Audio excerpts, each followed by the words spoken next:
What's up, YouTube? I'm ThatOneFurry, and I got something to say. So, recently, Kanye has taken to Twitter, and he wanted to have sort of a fake moment of wokeness that a lot of people seem to resonate with, which was deeply seated in elitism and privilege.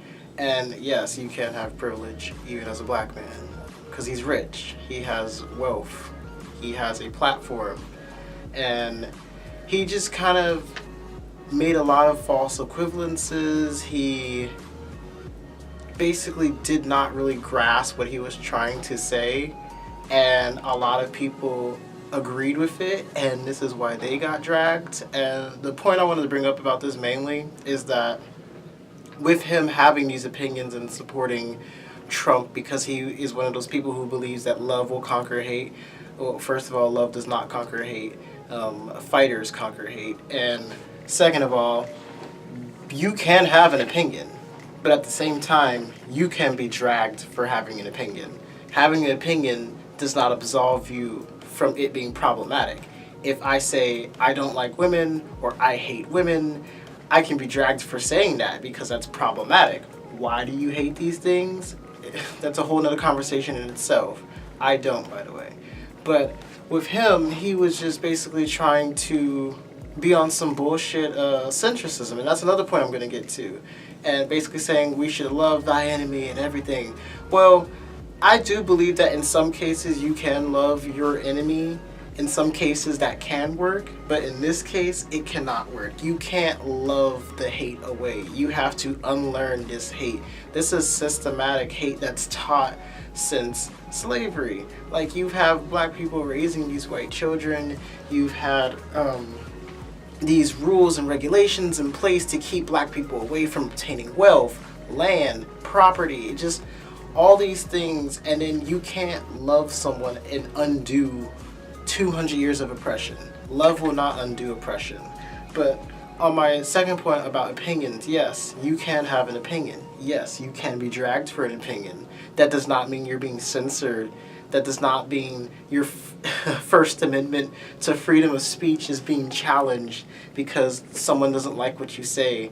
If someone doesn't like what you say, they can challenge it. In history, that's how revolutions have happened. In history, that's how things have been changed. People didn't like how segregation was happening, so they challenged that. They didn't just accept the opinion that white people thought they were better than people so that they can separate these people. Oh, you have a coloring drinking fountain. Oh, you have a white drinking fountain only. No, they challenged that opinion and they brought about change. So agreeing with your enemy just for the sake of not having an argument is bullshit. And that's what Kanye's on right now. Kanye's on some bullshit. And the other point of this video I want to talk about is supporting harmful ideology. Now, while you can agree with some things, like you can agree on certain things that, like in the past you could have probably agreed with Republicans on some of the issues they've done. I'll do it very loosely, but there's probably some common ground that you could have found. No party is perfect. You will always have to deal with the bullshit, the lesser of two evils, but what we're not going to do is conflate evil with chaotic bad, I guess, because Democrats have supported some very harmful policies that have contributed to the oppression of minorities, to gays, to women. But at the same time, we're not going to pretend as if Republicans haven't done the same thing except more vocal and more worse, which is my point with supporting harmful ideology. A lot of people will want you to support Trump because, he's telling the truth. He's telling it like it is. And it's like, well, do you listen to some of the things that he's said, calling Mexicans criminals, rapists, the actions that he's done, and people will be like, oh, well, you can't prove it. Well, I'm like, Mueller's coming for that ass, so you can prove it soon. But the things that you can prove are just within his words. Like, there's a saying that there's a tweet for every occasion. There's literally a tweet for every occasion. You've had the government shut down, which he said in the past, it's on the president. It's the president's fault if the government has a shutdown. He said that about Obama, and then the government almost shut down with him. And I believe it did, but if it's not, correct me in the comments below. But basically, it's just he's contradicts himself at every end, and then with his harmful ideology, that has very real applications to people's everyday life. Like, a lot of people will argue that cartoons and their stereotypical depictions of minorities, of different types of people, that doesn't hurt them in real life. You know, it's just cartoons, it's just politics, it's just whatever, you know, it doesn't affect people in real life. Well, pop culture has a very big cultural impact on society, and it shapes the way society views things. So if you have a bunch of people who think that all gays are feminine and quote-unquote sissy, or just equating gayness and femininity with being bad, you will have these people growing up thinking that it's bad, suppressing their own desires, passing that on to their own children, and you have this cycle of self-hatred and everything, and you can see that in the black community as well. Very much so, you can see it in the black community.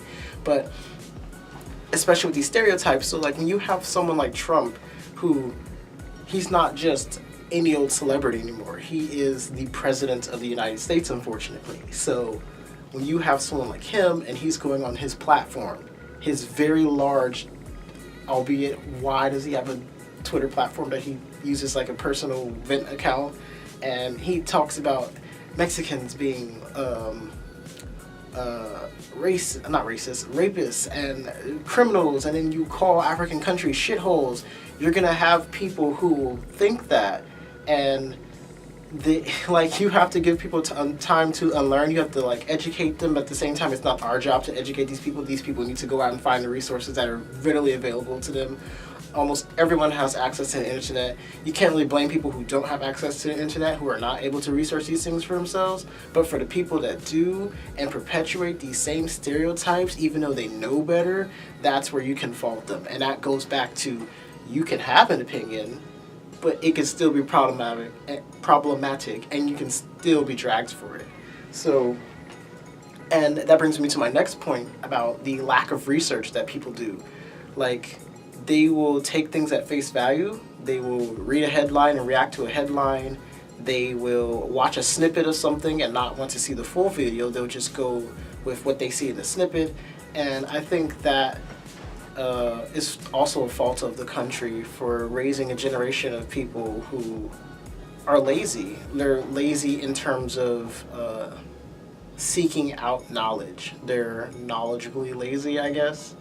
And they'll see these headlines and react to them without actually reading the article. They'll see a snippet of the video without looking for the full video. They'll see an excerpt without reading the entirety of the article, the book, the magazine, whatever it is. They will just react. So we have this very reactionary culture that just does not care to do its own research. And you know, I think that's something that we need to teach in schools more. We need to teach kids to, if they want to know something, they need to research it. I mean, we have Google. We have all this amazing technology, and most people have like smartphones readily on hand. You have local libraries you can go to that have internet. Like, you have newspapers, magazines, you have academic articles that you can research. There's just no shortage of information that people do have access to but do not make use of because they're reactionary. They don't want to learn these things because it's very comfortable and familiar to just accept the face value, accept what's presented to you, and be reactionary. So you do have a generation of lazy people who don't want to do their own research, and that's a problem. Because when you have that also goes back to believing in the harmful ideology because you don't know any better, or you choose not to know any better, because most of this is willing ignorance. Willing ignorance will be the death of this country. Everyone is content with being willingly ignorant, even when the facts are presented to people. Like, that's another thing. Even when the facts are presented to you, you can show a person an article, you can show a person a publication, and they'll choose not to believe it. So you can present facts to some people, and they'll just choose not to believe in these things, and that's a problem.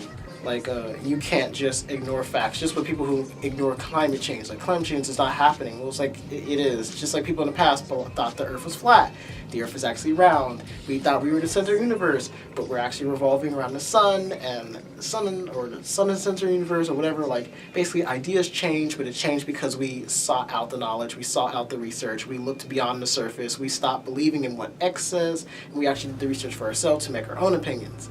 But especially with social media, it's kind of brought about this hive mind culture, which another YouTuber has mentioned before in her videos, how there's this hive mind culture of people who just accept what's being said and they'll adopt that ideology as their own because someone with a big platform with a lot of followers said it, with a lot of likes on it. It's like, oh, it must be true, so I have to believe in it.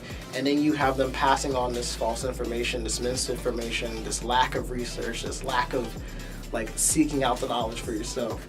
And you know, that's a problem. But the last point I want to make in this video is centrism. And that is basically choosing to be neutral by any means necessary. That's my self-definition of it. Centrism is basically just being neutral in general. But in terms of what I'm talking about in this context, it's bullshit. It's choosing to be neutral when you know that neutrality will hurt in the end. Like, there are things that you want neutrality of. You want net neutrality. You want to have a free market. Well, arguably, some people don't want a free market, but you want a neutral ground. But there are some things where neutral ground does not uphold, like especially with our current political climate. Years ago, with Bush, with Obama, with Kennedy, you've had these areas where you could have had a gray area. You could have had a neutral ground. But here you literally have a man whose ideology is getting people killed. I mean, back then you still had people whose ideology getting people killed, but we're talking about a much higher rate in this current political climate that we're living in. So when you say these things, you're hurting these communities. When you're rolling out these policies, you are hurting these people in these communities. When you go on your platform and you're saying these things, you're scaring people. You're basically terrorizing the nation that you were supposed to serve. You're basically supposed to be the country's police force, as in the way that you were supposed to serve and protect. But we all know that's not really the case, especially with our police force. But yeah, with centrism, you have people who will go out of their way, like Kanye, to remain neutral, to remain, you know, the non-argumentative black dude, just so they can appeal to a white audience. And that's a whole conversation in itself about white supremacy and upholding these systems, and the proximity to whiteness will keep you safe. Spoiler, it will not. Proximity to whiteness will not keep you safe. You are still a black man in America, you're still a black woman in America, you will still experience, well, you might still, because he's a celebrity and people know him, but for people who don't know him, who have these harmful ideologies in mind, when they see someone like Kanye, they're not going to be like, oh, well, that's Kanye, so I'm not going to treat him like that. And people still might have those ideas behind closed doors. So, like, centrism isn't going to save you from being oppressed. People can't opt out of the system. Like Seren, another YouTuber on here, would say, we're all connected to the Matrix. You can't get out of the simulation just believing that you're not in the simulation. You have to unplug yourself. You have to find this knowledge. You have to educate yourself. You have to actively search for the knowledge. You have to go beyond the surface level, and in certain things you have to choose a side. Like, if someone says I have to like pineapples on my pizza or not have pineapples on my pizza, I don't have to choose a side. I'll eat what I eat. If I like pineapples on pizza, but I don't have to choose if I don't want to choose. That's something that's irrelevant. It's not going to affect someone else. But if someone's telling me, you know, support someone who's calling Mexicans criminals, support someone who's had a history of sexual misconduct with women, support someone who contradicts everything that he says with a tweet, support someone who terrorizes the nation against someone who would terrorize other nations, I'm sure. They both do that already, and one's already done so with a drone strike on Syria. But again, that's another conversation that needs to be had. But I'm not going to pretend like because one is bad, the other is equally bad. There's always a worse option. There's always a worse option in cases like this, with policy, with politicians, with government, with politics. There's a worse option, which is why we vote, which is why we have this democracy, because we, the people, educate ourselves, we make these decisions, and we elect these people to uphold the beliefs that they've presented to us that also coincide with our own. So, I'm going to end this video with a quote that I just saw on Twitter from Miles, I believe Miles E. Johnson is his name, and this was about Todrick Hall, and that's a video in itself. But Miles E. Johnson said, "Art is political. Your choice to be apolitical, neutral, silent as an artist is still a political choice that normalizes the current political climate and lets us know you are more concerned with not dividing your fan base, aka your money, versus being on the right side of history." And, you know, you can't really sum it up better than that.